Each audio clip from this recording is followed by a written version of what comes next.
In the chat section of Nathan's last live stream on his Old Man Builds channel, there was some discussion on how to determine the self-resonant frequency of a coil or inductor if its inductance, parasitic capacitance, and resistance are known from measurements with an LCR meter.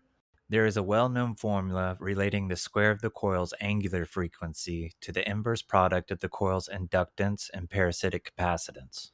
In order to get the true resonant frequency, you have to include the dampening factor, which is the ratio between the square of the coil's resistance and the square of its inductance.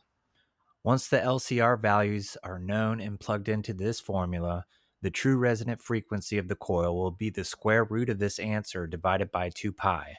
There was also some discussion about whether the simulator they use determines the resonant frequency with or without the dampening factor.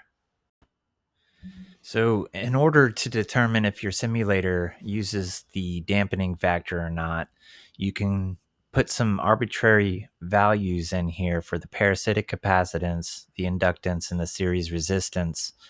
And right now, the AC source is set to the real, including the dampening factor. And when you run the simulation, you basically compare the two frequencies here. And here you can see the inductor's peak voltage is 9.6 volts, and the input power is oscillating.